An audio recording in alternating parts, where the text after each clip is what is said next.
I'm Christiane Dammann from District 1 in Boston, and I'm the current chair of WiNning. And I would like to have you all put your city and district into the chat so that we know where you are located. I also wanted to let you know that this session will be recorded. So if you have a question, you don't want to kind of put your name next to it, send it to me, and I'm happy to ask Liz the question. So just send it then to me. I also wanted to very quickly invite all of you to our upcoming WiNning meeting at the NCE. Very exciting. We'll have Kimberly Nichols speak to us about advocacy for yourself and others. She is an anesthesiologist at UNC, and you will hear a bit more in the next news flash about what we are planning to do. But hopefully it's on your plan and you're coming to join us. I wanted to give the kind of microphone now to Clara, who will introduce our guest speaker. Everyone, thank you for joining. I see that a lot of intros are coming through the chat, and there are two chat kind of possibilities. We have chat with everyone and chat with the panelists. Please use either or to ask your questions to our star of the show today and our speaker. Also, please use that if you want everyone to know where you're from. We'd love for you to put that everywhere, or just whatever chat and convos you want to start out. So we have today a follow-up SQL session from our last financial update and tricks and tips from Dr. Liz. Okay, I always say Bonachea, but I'm not sure if that's the right way. Bonachea. Bonachea, like that, and I'll be the hands. Okay, she is from Nationwide Children's. She is also the fellowship director there. She's a very prominent figure in ONTPD. She's part of the National Neonatal Curriculum and on that EC. She is known as MD Money Health on Twitter, or now maybe what's known as X, not quite sure. But I'm going to hand it off to Bonachea. I think when she comes back in the next life, she's going to be like a talk show host or something. I'm pretty sure. I love it. I'm totally ready for it. I have a lot of like backup career options here. Maybe a financial planner or a talk show host. Let's do it. Podcaster, maybe. All right. So I'm thrilled to be with you guys today, both those here in person and those who are watching the recording later. Before I forget to mention at the end, in case we're running to our last minute, please don't hesitate to email me. We'll get the email address in the chat, or if I'm still on Twitter, I don't know at this rate, or X, send me a message. I'm always happy to tackle any follow-up questions or guide you to some resources. So welcome. So for today's session, we're going to concentrate within the broader financial umbrella on retirement specifically. So I'm betting that we have representation everywhere from TCAN, we have trainees in the house, I'm guessing, all the way to WeCan. So really trying to hit the basics for as many of those life stages as possible. And please enter your questions as we go through, and we'll try to have some time at the end as well. So the main things we're going to cover today are understanding what are your goals, right? So you have to have an idea of what you're working towards. We're going to talk about the different types of accounts that are available to you, both tax advantaged and taxable accounts. We'll hit very quickly on savings related to children. It's not entirely retirement related, but it's part of the thought process that goes into figuring out how to allocate your money. So we're going to talk a little bit. And then we'll go through how to triage and prioritize with all these options available to you. And then if we have a little time at the end, we'll mention a few quick words on investing and what to do as you're approaching retirement. As we spend a lot of time thinking about the early parts of our career planning for retirement and almost no time talking about how to actually retire. So things I just want to mention in case you weren't at the last session is I am not a certified financial planner, so I make no money off giving this talk or having any conversations with you about money. I also have no conflicts of interest in that sense. We have to remember that personal finance is personal, so I'm going to give general advice. Generally, if I have to make a choice between something exotic and something vanilla, I'm going to make the vanilla recommendation to you. And then as you get more savvy and your individual circumstances start to diverge, you might find that that general advice doesn't work for you, and that's okay. And we clearly can't cover everything, so maybe there'll be a part 3 at this rate. So The most important thing about all things personal finance is to be intentional. All right, so develop a game plan, know what you're working towards, and check in regularly to make sure that you are still on track to meet your goals or evaluate why your goals may have changed. So when you think about a retirement investment plan, you really have to have two goals in mind. It's how do you save for retirement and do it in a way that is tax efficient.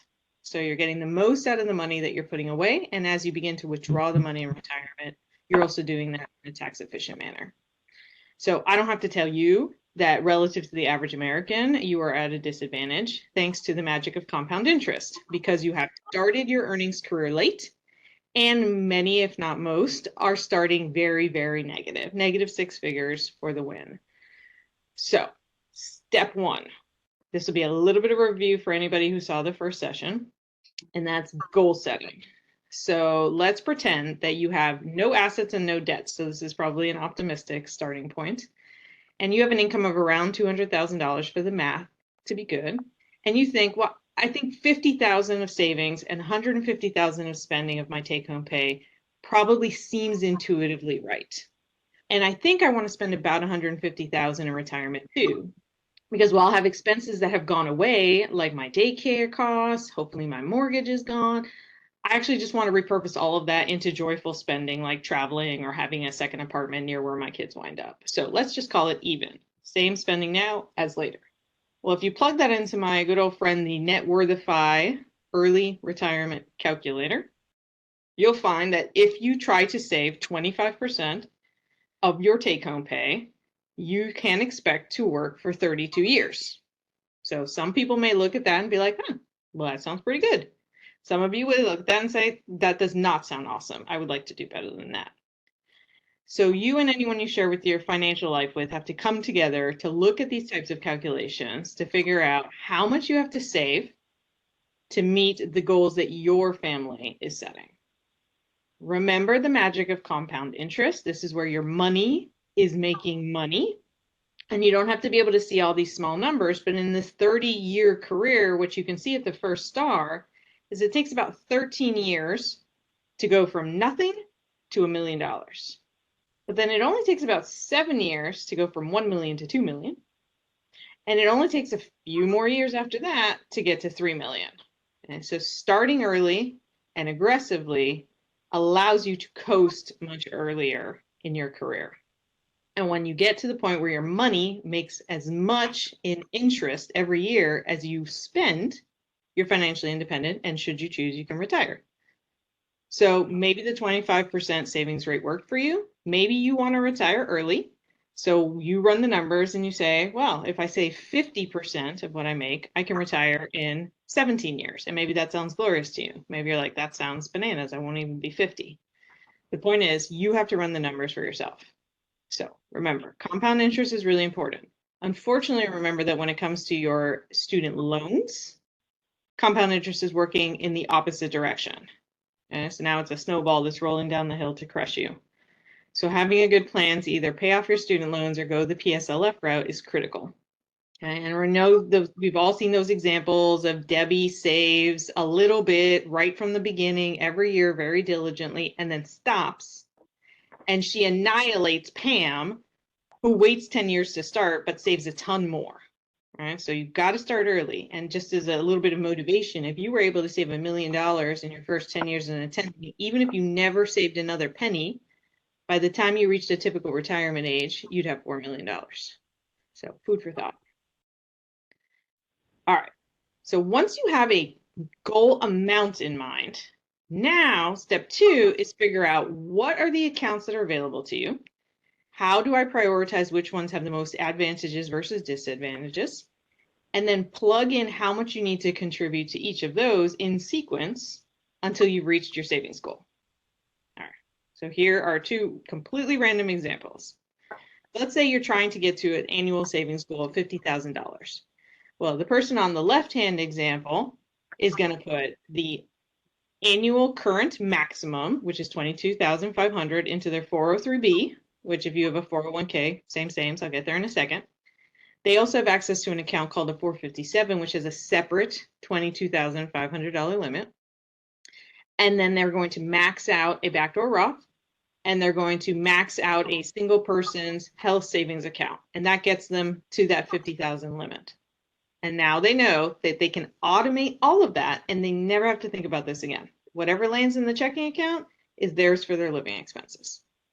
And they're on track for their 30 years to retirement goal.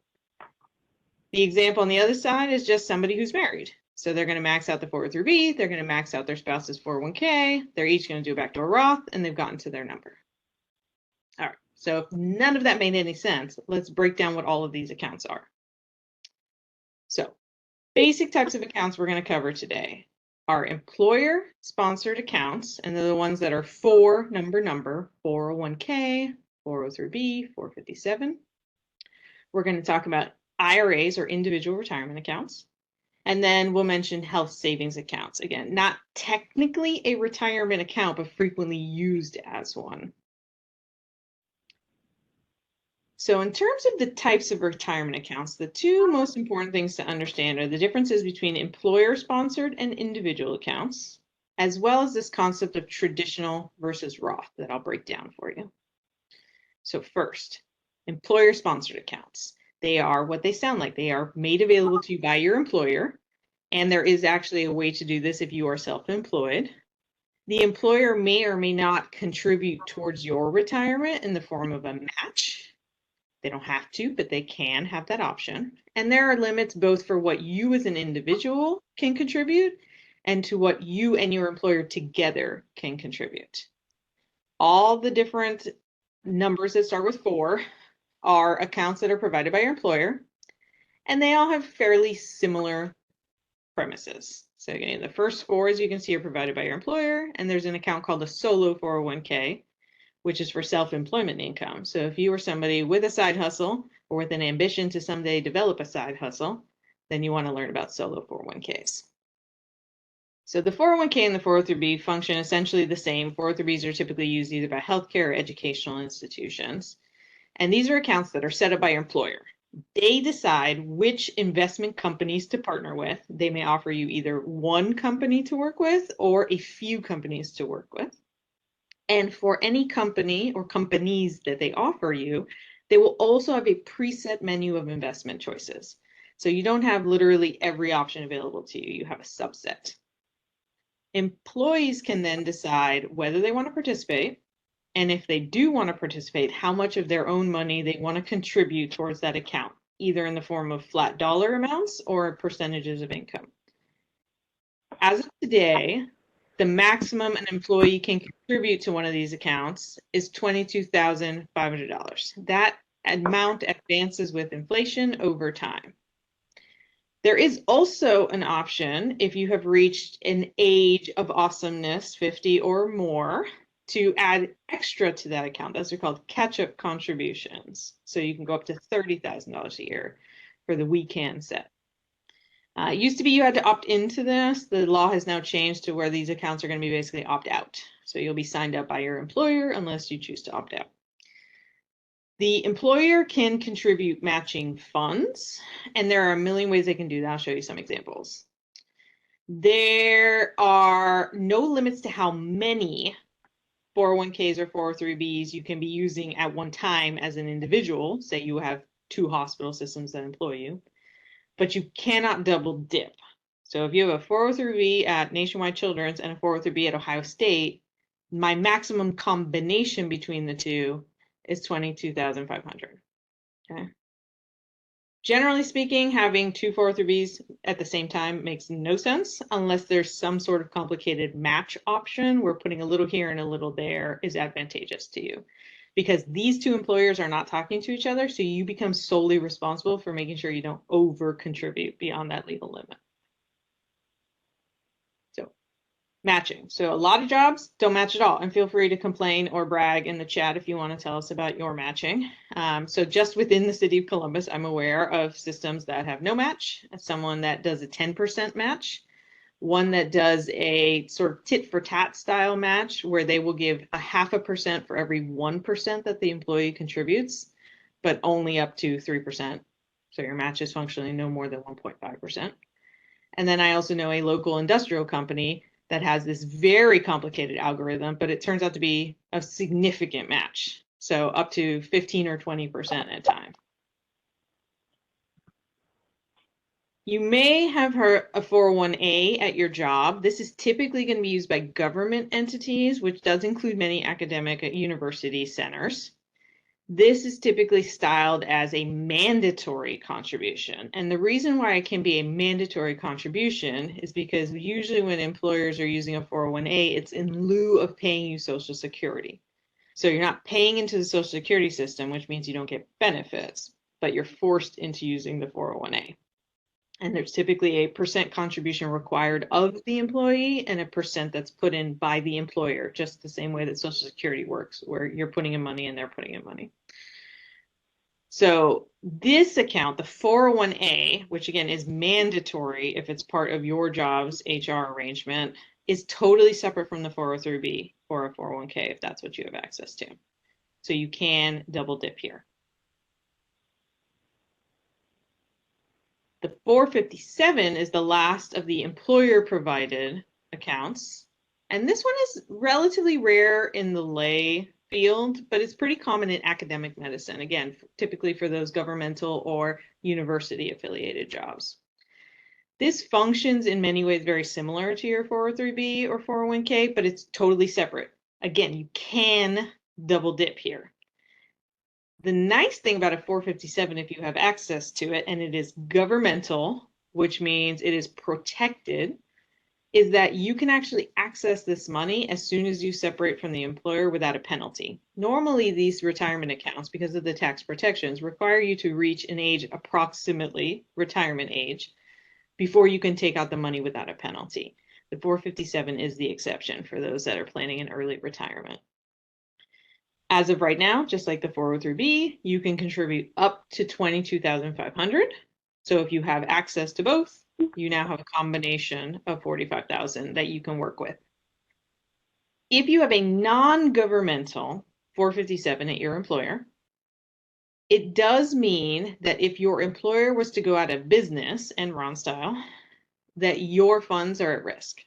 So whatever assets are left in this failing company are going to pay off the debtors before it honors your 457. So the general advice is if you have a governmental 457, go for it. It's protected. If you have a non-governmental, you might want to think about going elsewhere with your retirement savings.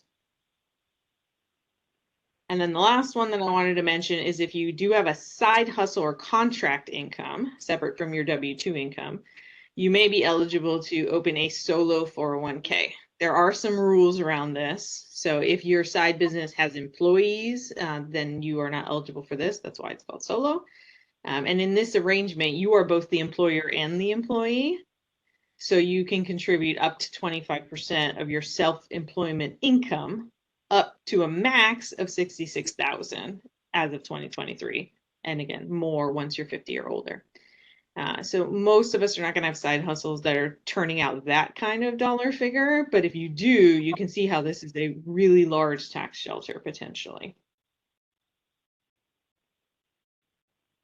For those employer-sponsored accounts that offer a match, there's a concept called vesting. The idea is that the employer is giving you extra money towards your retirement, which is great. But they would also really like for you to stay there because it costs them a lot of money to hire new people. So this is sort of putting a little extra skin in the game. So whenever you contribute to an employer-sponsored account, if it's your money, it's always your money. So if you were to leave that employer, then you have options of how to make that money portable. But your employer's contribution may not all be yours to keep depending on how long you stay working for them. So each employer has the option to set a vesting schedule. They don't have to, they can just give you all the money outright. Or they can set a calendar schedule. So here's an example where over 5 years, every year you get the right to keep 20% more. So it takes 5 full years to get vested. And each institution has their nuances, like what happens if you train at an institution and then become a faculty, does that all count towards vesting or not? So these are important questions to ask. They're not huge dollar figures, but that's your money. If you get to keep it, you should. Question is, can you start a 457 on your own? And the answer is no. A 457 is an employer-sponsored account, so it has to be provided at the institutional level. But we are now going to talk a bit about individual retirement accounts. So I'll pause to hear any questions about employer-sponsored accounts. And remember, we're going to talk about traditional and Roth in a second. Okay, so individual retirement accounts. Individual retirement accounts are exactly what they sound like. They're accounts that you control. And vesting, which I was just talking about, refers to how much of employer-provided matching funds you get to keep when you leave the employer. So individual retirement accounts, because you are in control, can be very flexible. You can pick any investment company that sponsors IRAs. There are a bajillion of them. And within that company, you can pick any fund that is available to you at that company. And again, there may be things like the limit of how much you have to put in the account. Like you might need to put $3,000 to buy a specific fund or $5,000 to buy a specific fund. Sometimes there are funds with lower expenses that you have to put $10,000 or $20,000 or even $100,000 before you can access that fund. But generally speaking, you get the pick of whatever the company offers. Individual retirement accounts are smaller. So right now, the max contribution is $6,500 a year with a catch-up of $7,500. So remember, it was $22,500 for the other account. So these are quite a bit smaller. Like 401ks, you could technically have as many IRAs as you want. But other than the nuance that we'll talk about of traditional and Roth, there is no benefit to you to have lots of retirement accounts. To put money in an IRA, really the only restriction is you have to have earned income. Okay? So you have to make some sort of income. It doesn't matter if it's W-2 or 1099, side hustle, primary job, you just have to have income. The exception to this is that if you have a spouse who is working in the home, I don't mean work from home pandemic style, but they are stay at home working domestically, you can open a spousal IRA for them, even if they have no earned income. So for both the individual retirement accounts and the employer-sponsored accounts, it's important to understand the distinction between Roth and traditional. So when we talk about Roth and traditional, a lot of times our brains go straight to the IRAs, but more and more we're seeing 401ks for sure, but also 403bs or even 457s that offer you the choice of traditional or Roth. You don't get to pick this. This is something, again, because it's employer-sponsored, that they decide. You can lobby, right? If there's critical mass of employees lobbying to get a Roth option, that might be successful, but you're stuck with what they plan. The difference between a Roth and a traditional has to do with the taxes. Now, the reality is almost always the tax man cometh, right? So it doesn't really get you out of anything, but you're either going to pay the tax now or you're going to pay the tax later. So when we talk about traditional or tax deferred, what that means is you pay no tax now, but then later when you go to withdraw the money, you're going to pay tax on what went into the account and everything that has grown thanks to interest, hopefully a lot, at the time that you retire and you're actually going to spend the money. With the Roth versions, you're going to pay the tax upfront, but then that money goes into the account and grows and grows and grows. And when you withdraw, both the contribution and the growth are completely tax-free, which sounds great, right? If I lost you already, let's break it down a quick second more. Okay, so when you have a workplace retirement account, what's happening is that you are owed a salary, right? And from that salary come all sorts of, taxes and things like that that get withdrawn from it. So when you're using a traditional account, your salary then gets the contribution to the traditional account taken out of it before any sort of tax is applied. And then whatever is left over goes to your bank.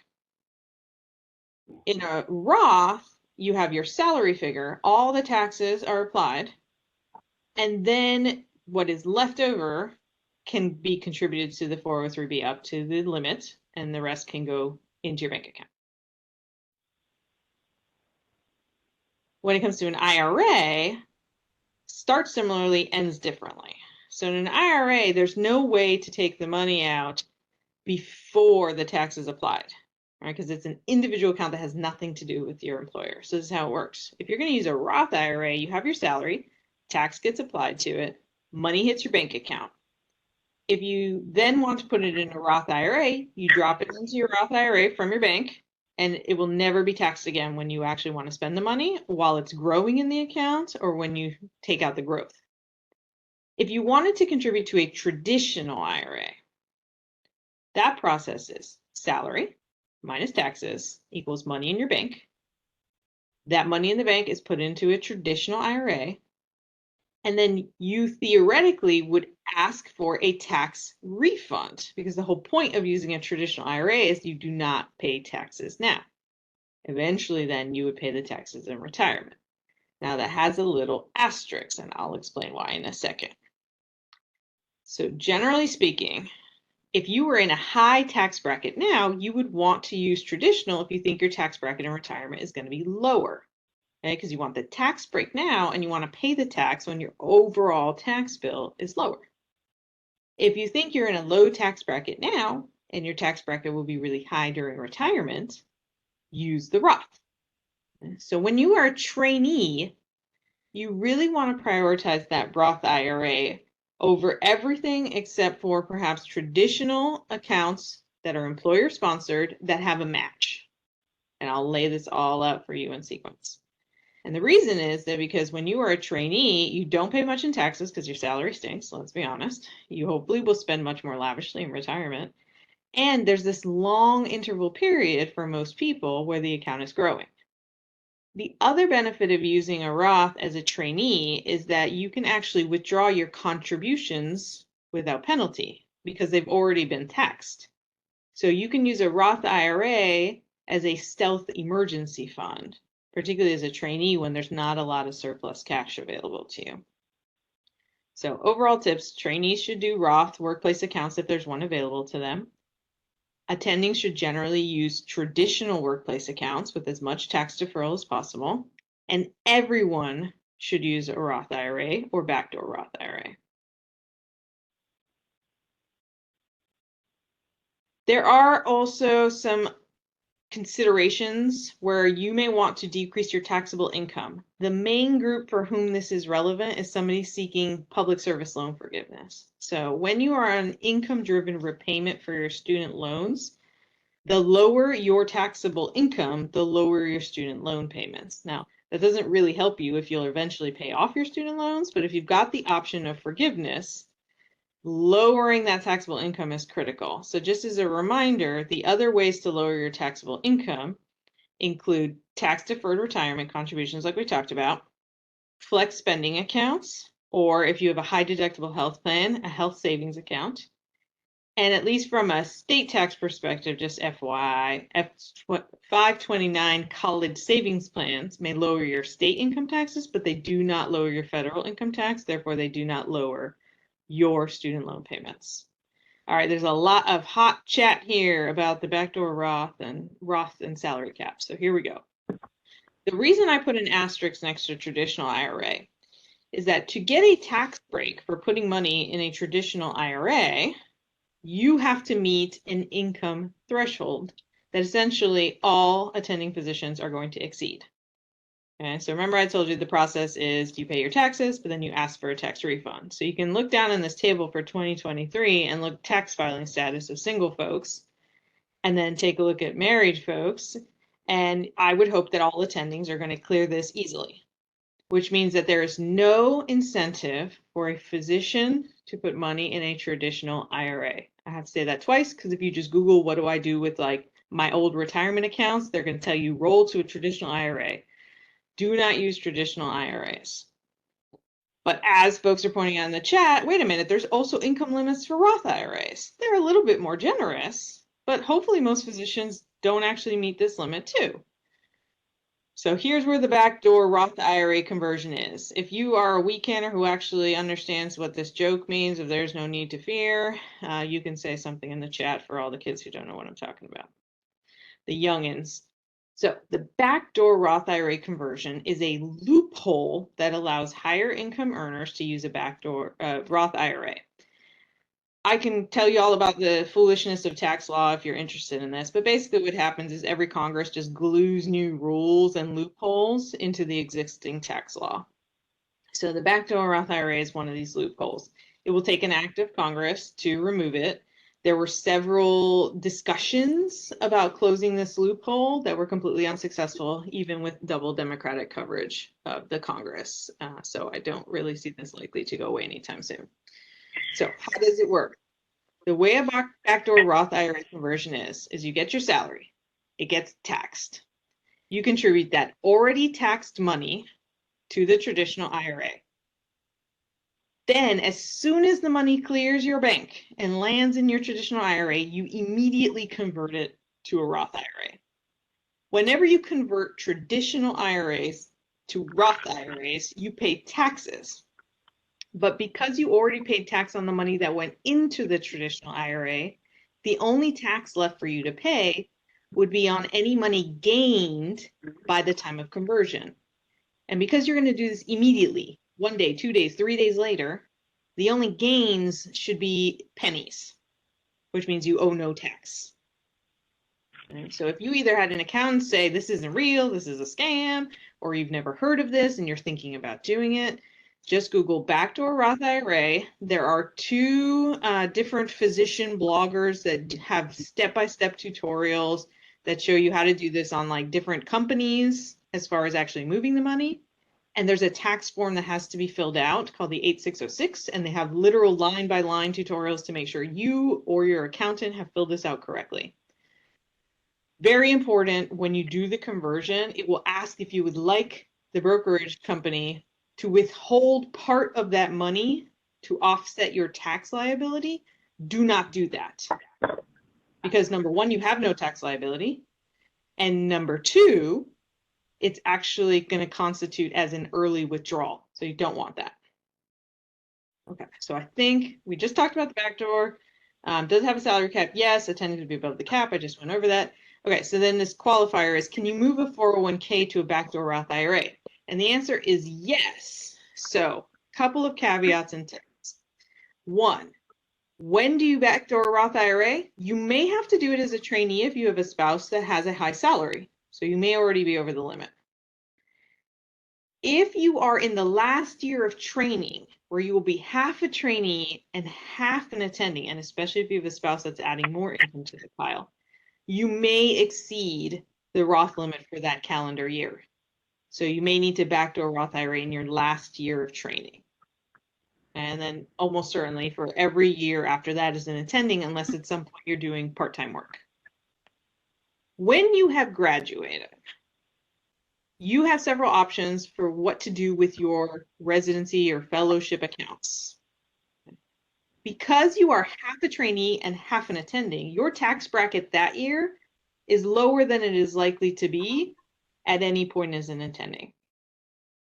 So that is the perfect year to do what is being proposed here in the chat, which is take your previous 403B or 401k and actually convert it into a backdoor Roth IRA.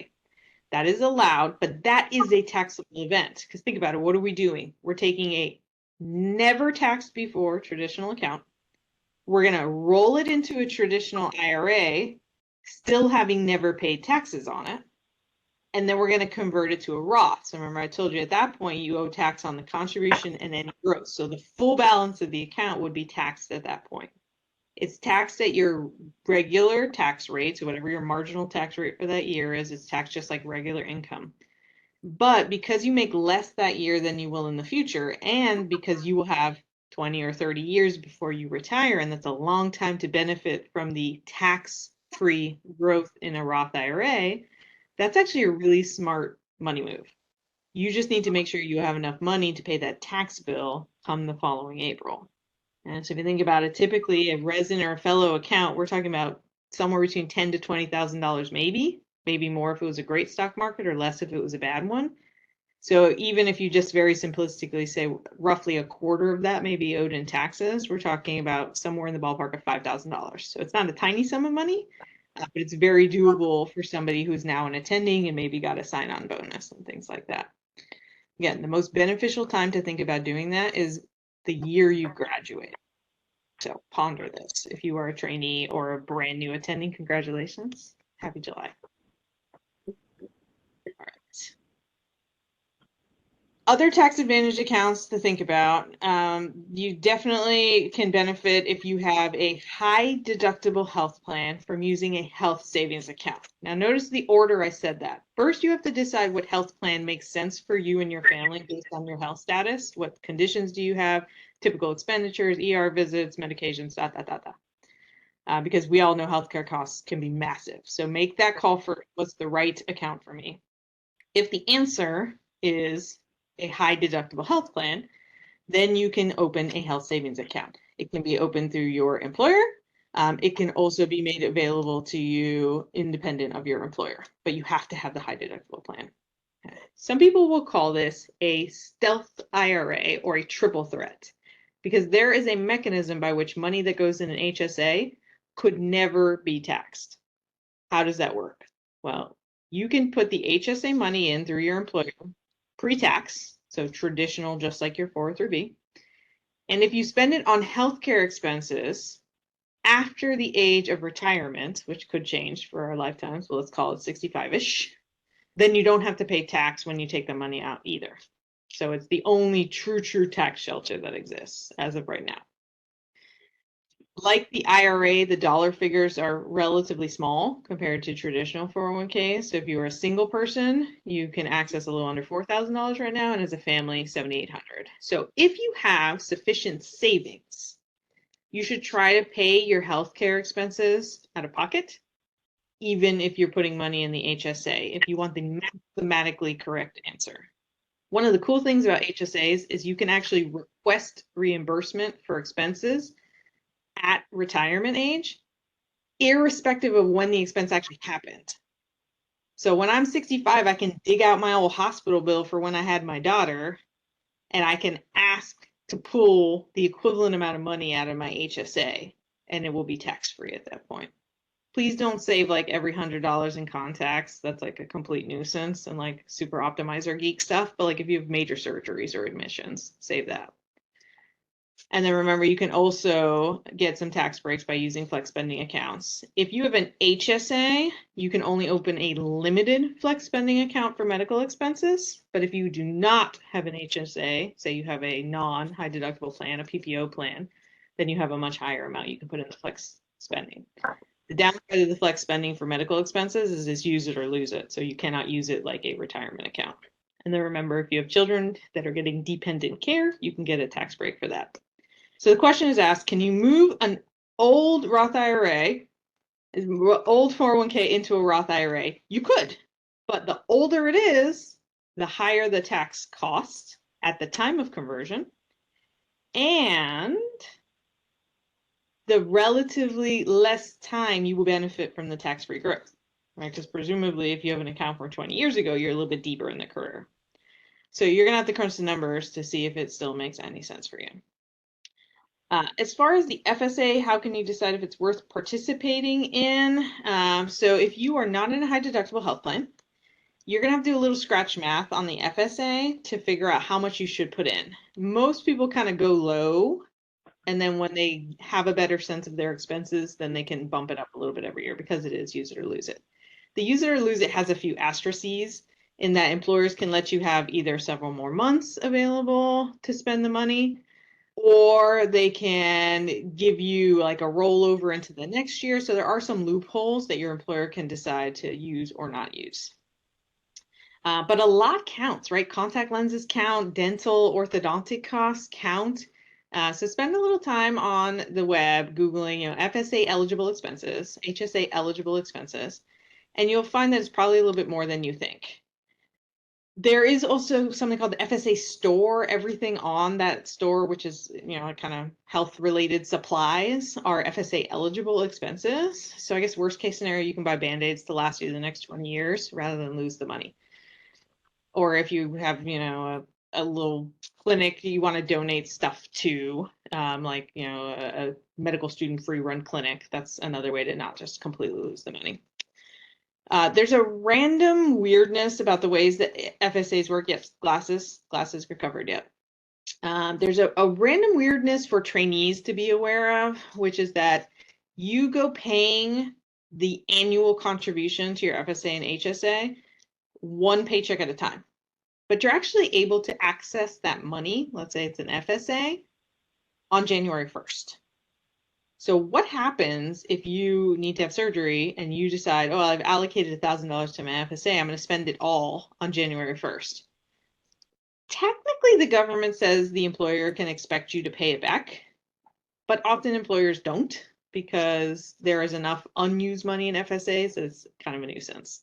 So just be aware, technically, you may be asked to pay back the money if you think you're running a great scam here, but you might not. All right. What about retirement accounts for kids? This is kind of a niche question, but a lot of times physicians are really interested in how do we kind of build that generational wealth? How do we give the kids a leg up, particularly those of us who are kind of getting there for the first time or first generation? You know, how do we make this easier? So be aware that a minor child can actually have a Roth IRA, same contribution limit as the ones that we can use, with a few provisions. Number one, an adult has to be the custodian. Number two, they have to have real earned income. So this cannot be like I do chores in my house or I babysit my siblings. So it gets really murky here. If your child has a W-2 paid job, like they work at a grocery store, no brainer, easy. If you have your own business and they're working in the business or they're doing things like a little lawn care business on the side, it gets a little bit trickier to prove this income. So you can Google for additional resources here, but definitely keep really careful records of what they're making, you know, who they're charging and things like that.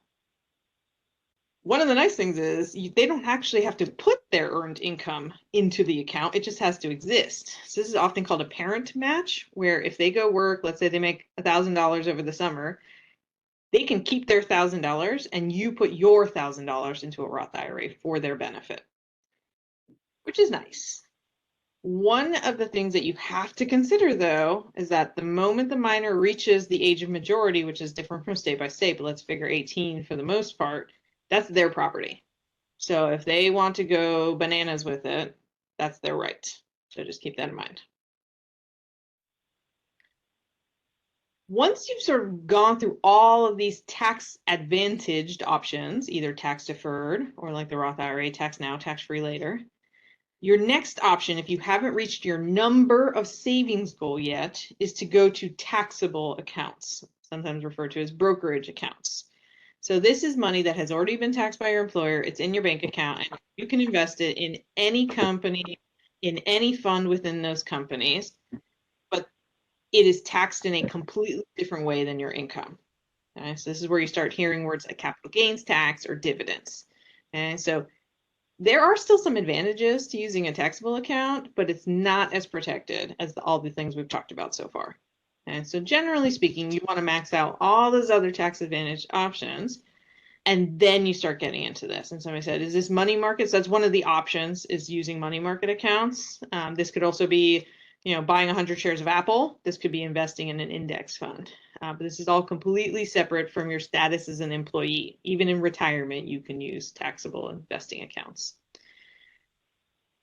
Typically, what you're talking about here is investing in stocks. I'm going to hopefully get to a slide where I tell you a little bit about how to put different investments in different buckets. But again, this is after you've already maxed out all the workplace accounts. So this is essentially never going to be available to a trainee in a meaningful way. This is going to be after student loans are paid, and a lot of times after a lot of your meaningful college savings are paid, unless you have a higher income earning spouse. So let's put these tips together in one place. So as a trainee, the first thing you want to do is invest in your 403B or other workplace account up to any available match. And then any money after that is either going to a Roth IRA, which would be great if you don't have a separate emergency fund. That would be my number one recommendation. If you do have a separate emergency fund, the choice between a Roth IRA or an HSA, if you're already committed to a high deductible, is probably fairly a wash. But generally speaking, Roth IRA first. As an attending, you want to get 403B money up until the full match. And if you have a spouse, same for them. Then next dollars available to backdoor Roth IRA, same for spouse. Then if you're using a high deductible plan, HSA up to the max. And then next dollars are going into your 403B or 457. And if you have multiple of those available to you, you're going to pick based on which one has the best investment options. Or if you're one of those early retirement folks and you have a governmental 457, you might want to go there next. Notice I have not mentioned mortgages at all. Mortgage pay down goes way down this list. Okay? And then 529, though we don't intuitively like this as parents, needs to go after all these things. Why? We all are, pretty much most of us are very intimately aware that we can borrow money for education, but you cannot borrow money for your retirement. So while it feels like, wow, I'm not setting my kid up for success if I don't prioritize the 529, you're not setting them up for success if they have to support you at retirement age. And so the 529 should come after your retirement savings. Okay, so I'm totally overwhelmed already. That was a ton of information, but I'll hit you with a little extra in case you're like, all right, I kind of have these basics. I know I'm supposed to have these accounts, but I actually have no idea what I put in any of them. All right, so what and how to invest is its own talk. But I'm going to give you the real 10,000-foot view. Okay. One tip. I just mentioned that any individual may have 5 or 6 or even more accounts between them and their spouse at any one time that money is actively going into. So when you think about what to invest in, you're not thinking about every single account as its own mini portfolio. You're zooming out and you're thinking about all of those accounts working together to meet the asset allocation or the specific investments that you want to have in your portfolio. So not individual accounts, a whole portfolio. There are a million reasons why you might or might not want super vanilla investing, but if we start from the assumption that you don't know a lot about investing yet and you want a simple answer, focus on index funds that cover the entire market, either the whole stock market or the whole bond market. This gives you highly diversified funds. It's passively managed, so the costs are really low. Okay, so the mainstays of a very simple portfolio are total stock market, total bond market, and total international stock market. Every retirement company that your employer could work with or where you could open an IRA has something that looks like those 3 funds. If you're a trainee far, far away from retirement, you are fine putting all of your money in total stock market. Okay? Because you don't need the buffer against losses until you're closer to thinking about retirement. If you hate money, if this has been the worst 49 minutes of your life, I get it. A lot of people don't like money. You might want to consider getting things called target dates or life cycle funds. These are set it and forget it options that start out much more aggressive, like a trainee putting all their money in the stock. And then they get more conservative when you get closer to retirement, where those big dips in the stock market become much more problematic because you're actually trying to take money out to live off of. So I recommend you learn a little bit about the 3 fund portfolio. Pro tip at the bottom, if you are like, I want to learn money and I don't even know where to start, I highly recommend going to something called the Bogglehead site, and they have a wiki. So you can just type in one thing that you want to learn a little bit more about, like backdoor Roth IRA, 3 fund portfolio. And you get a nice succinct encyclopedia-like article, wiki article about that topic. So that's a great place to kind of get your feet wet in money learning. So the 3 fund portfolio. Remember that bonds are our safe money. They don't earn a lot, but they don't lose a lot. And stocks are our growth money. Okay, so a little bit more risk, a lot more reward. A rough rule of thumb is age minus 20, or if you're really conservative, your age is the percent of your portfolio that should be in bonds. So if I'm 40, somewhere between 20 up to 40% of my investment should be bond, safe money, and the rest should be growth money. As you get closer to retirement, the portfolio should get safer. Okay, so if you're a trainee, all stocks is fine. If you're a little bit risk averse, maybe add a little bonds. Early career attending, maybe 20-80 makes sense for you. As you get closer to mid-career, or maybe you just hate the stock market, it freaks you out, 30-70, 40-60 ought to do you just fine. As you approach retirement, maybe 50-50 makes sense. I mentioned international stock market. Some people think you don't need international stocks anymore because every company has international components to the work that it does. But if you are a purist and you want all three funds, somewhere between that nothing and up to 25% of your stock should be in international companies. So that way when the US is thinking, hopefully somebody else is not. And then you actually, again, aren't putting all three of those funds in every single account. There's actually a home that makes more sense for every fund. So I told you with your taxable account, you're getting taxed before you even get the money and put it in the account. But you're also getting taxed the entire time the money is sitting in the account, actively being taxed every year on capital gains and dividends. So you want to typically put stocks in your taxable accounts and not bonds. You want to put things into your Roth IRA because it is tax-free growth forever that are your high earners, right? Things that are going to grow a lot should be in the Roth. Things that are not going to grow as fast should be in your traditional, because in your traditional, you do have to pay tax on the growth. So typically you're talking about stocks in the taxable, stocks in the Roth, and whatever bonds you have should go in the traditional, but because the traditional accounts are so big, usually your traditional is bonds and stocks. Okay, this is higher level stuff. So if you're starting to feel like, ooh, this is getting overwhelming, that's not abnormal. So here's an example of a portfolio for a married couple. And you can see, again, the accounts pile up. This person has a 403B and a 457. They have their backdoor Roth. Their partner has a 401k. Their partner has a backdoor Roth. They have an HSA, and they have a taxable account. And you can see, because the limit of contributions is much higher in the 403B and the 401k, that more of their accounts are in these traditional holdings. And then they have relatively smaller IRAs and HSAs and taxable accounts. You can see here that one way to reach their specific goal of 10% bonds, 90% stocks as an aggressive young couple allows you to have basically one fund in almost every account. And in this example, they actually only have one, the 401k, that has all three options in it. There is a concept called rebalancing that I'll explain a little bit more in a second. So it is actually very helpful to have one of your accounts have all three options in it so that you can shift money from one to another easily.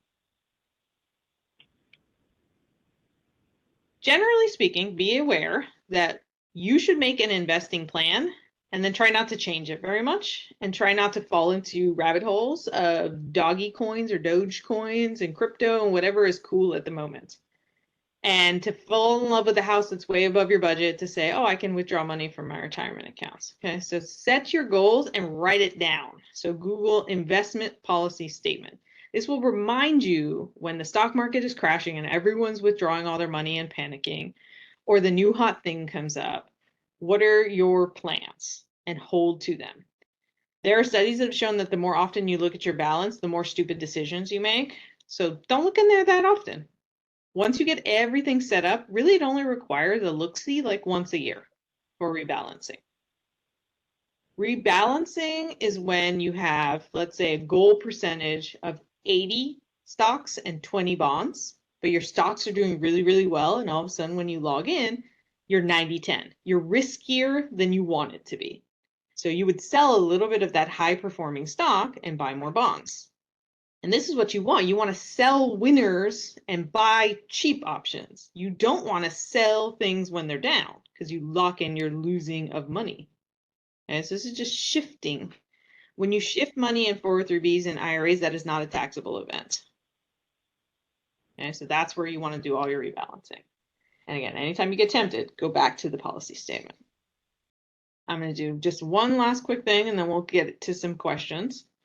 And that's, what do you do if you're actually getting close to the finish line? Congratulations. So hopefully when you recalculate that money goal and you go back to your net worthify and you type in how much assets you have, which is no longer zero, hopefully you're where you want to be. If you're a little bit behind, remember you have the option of those catch-up provisions. So you may not have thought about how much is going into your 403B or your IRA for a long time, and you can bump it up as long as you're over 50.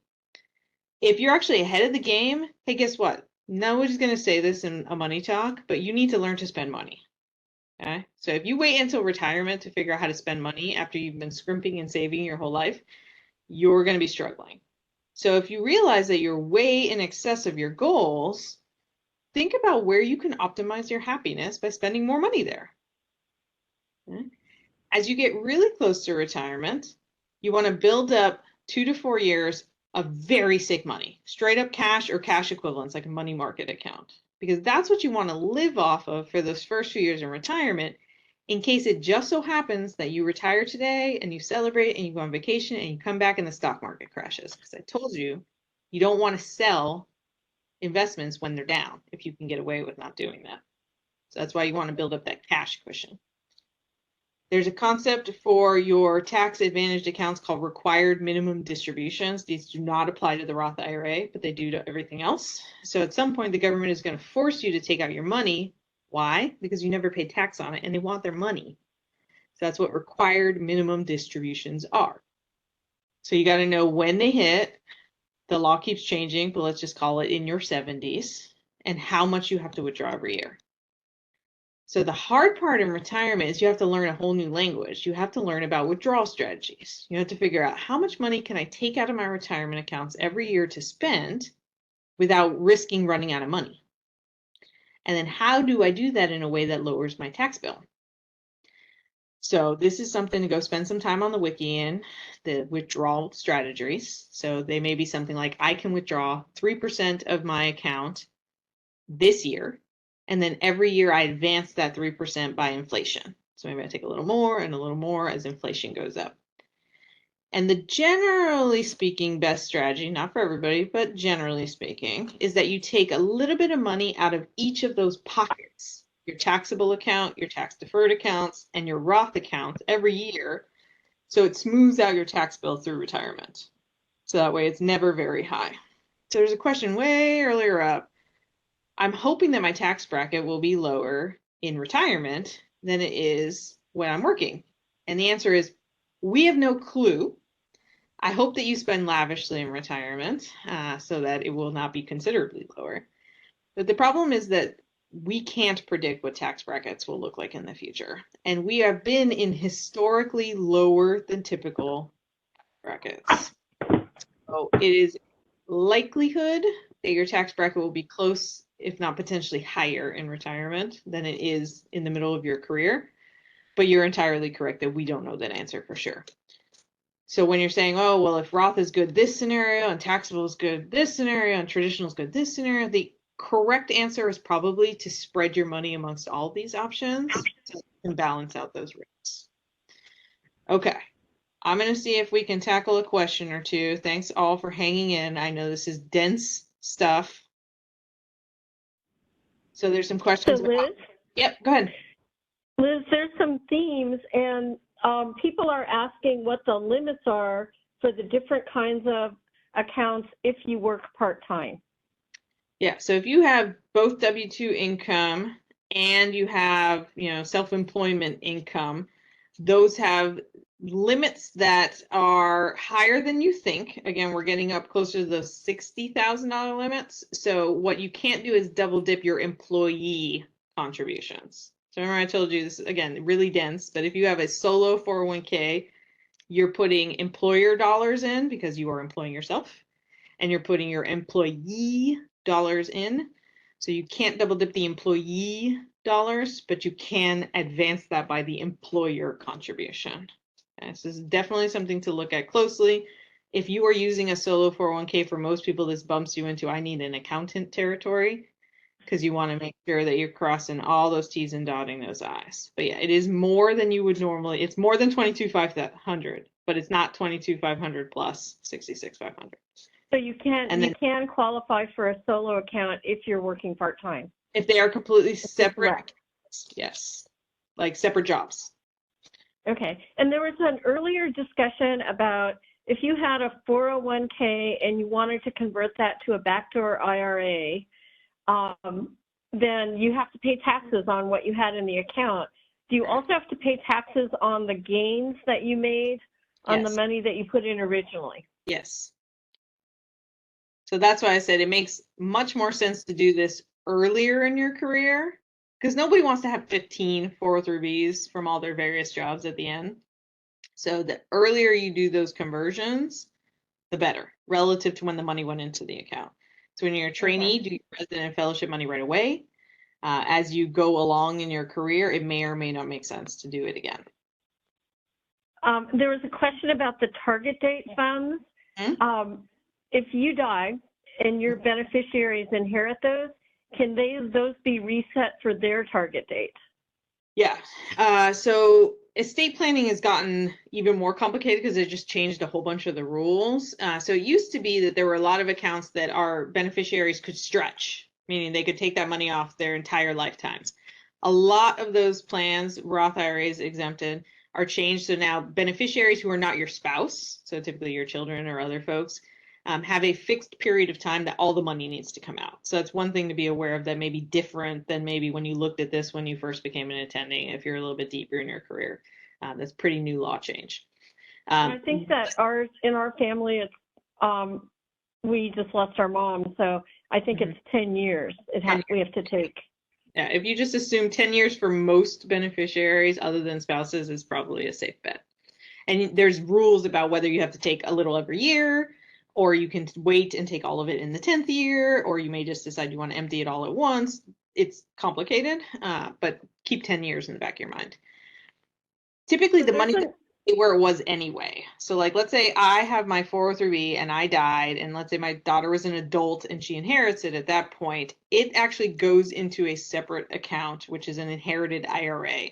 So it can be invested in anything at that point. So the actual fund doesn't move to the beneficiaries in a literal sense. They can invest in the same thing. But remember, exchanging in tax advantaged accounts is a tax-free event. So they should put it in whatever makes sense for the time horizon they're going to work with.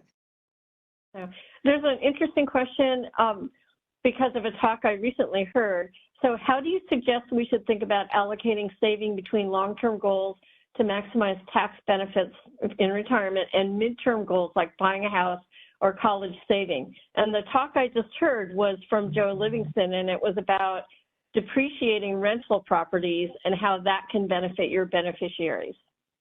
Yes. So I mentioned side hustles several times. Real estate is probably the side hustle that most people are excited and interested about. It's very common among physicians. Typically, you're not going to be thinking about that as early on because to do this really well, you want a lot of extra cash available so that you're not highly leveraged, having all these huge mortgages and stuff like that. So eventually deep in your career, if you start thinking about real estate investment, that can be a very lucrative way to get tax advantaged money, not only to live off of, but also to pass on to your heirs. So highly consider looking into this. If you are doing all the things I talked about super efficiently from the beginning, it may wind up being a nuisance you don't need, right? You might have already won the game doing it the old fashioned way with no work. But it is a thing that many physicians want to dabble in. How do you balance long-term versus short-term?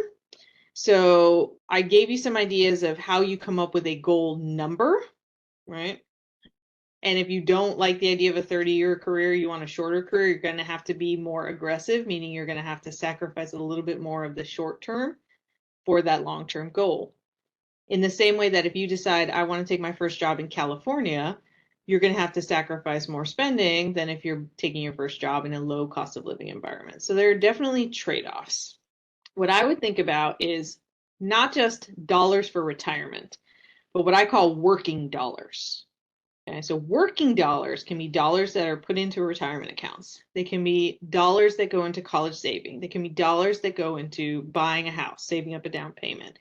They can be dollars that are going to your student loans.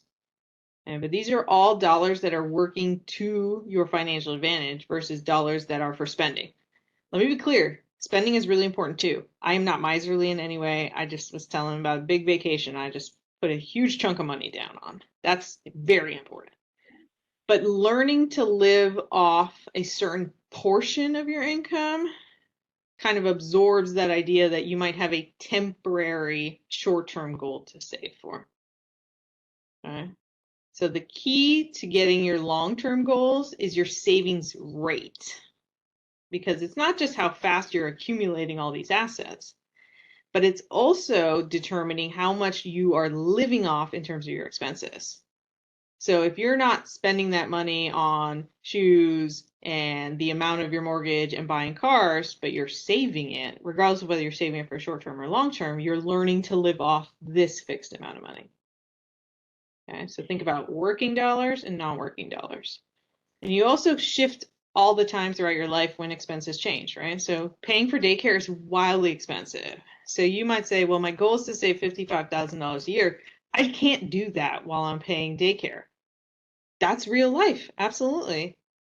But by the time you're done with daycare, repurpose the daycare dollars immediately into working dollars instead of advancing the lifestyle if you haven't met your savings goal yet. So it does take a little give and take. The thing that I would say most people, I see the most often, people thinking they're doing the right thing financially with money, is allocating a lot of money to paying down their mortgage. Mortgage rates have gotten really bad, so this is shifting a little bit, but generally speaking, putting extra money to your mortgage is not a good strategy. So of all the ways to have working dollars, that one has the least returns, in part because you can get a tax break for your mortgage interests, but also because thanks to inflation, the longer you hold the mortgage, the cheaper the dollars you're paying the mortgage with become. And we can break that down in more detail if you want to shoot me an email and talk about that. Yeah. So we're actually a little bit over time, but someone did ask after you talked about vesting if you could define vesting. So I want to make sure everybody knows what that is. Yeah, so vesting just refers to how much of an employer contribution, usually in the form of a match, you are eligible to keep if you separate from your employee. So if you've been employed for 3 years and there's a 3-year vesting schedule, that means after 3 years, all of the employer contribution belongs to you. If you are leaving after 1 year, you only keep a percentage of what the match was advertised to you as. So, well, those are the question themes that I picked out. Anything else from Clara or Christiana? I think you really covered that well, Lily. Thank you. And it kind of sounds like we may need a follow-up workshop to get the details on some of these other questions, and also maybe deeper dive on the vanilla flavor and the exotic flavors. So if anybody wants that to happen, put a thumbs up in the chat. We pay attention to that, and we will follow up with Dr. I'm doing the Bonachea. Thank you so much for all your time. Thank you for joining us today. Oh, she doesn't know we're getting thumbs up, even thumbs up written out. Yeah, interference is another thing that we talk a lot about. I actually don't know how much crosstalk there is among the different AAP collaboration sites, but I did just give a talk to the section on pediatric trainees about insurance, that if you can figure out how to route your way there, it may be useful too. That would be an awesome topic for WiNN. Yeah, we would. Yeah, we'll take, if you guys, if people, or if Liz, if you've got suggestions on like deeper dive financial talks, we'll take it, because I think this is a great series for us to all learn. I learned so much today, and I felt like I kind of had a handle, but I really didn't.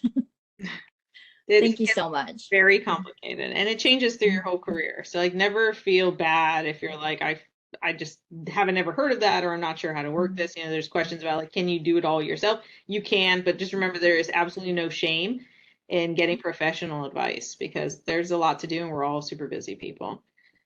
And we hope that people come to their doctor instead of trying to figure it out online. So yeah, exactly. But However, I love your reference for the wiki page.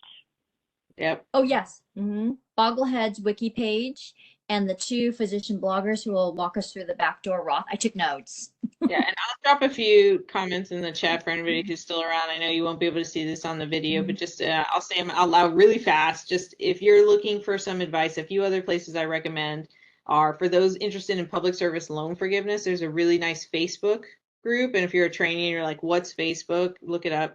But that group has been amazing to help physicians navigate all the clunkiness of having a loan forgiveness, and just for the reassurance that like actual human beings are getting their loans forgiveness and it works. Right.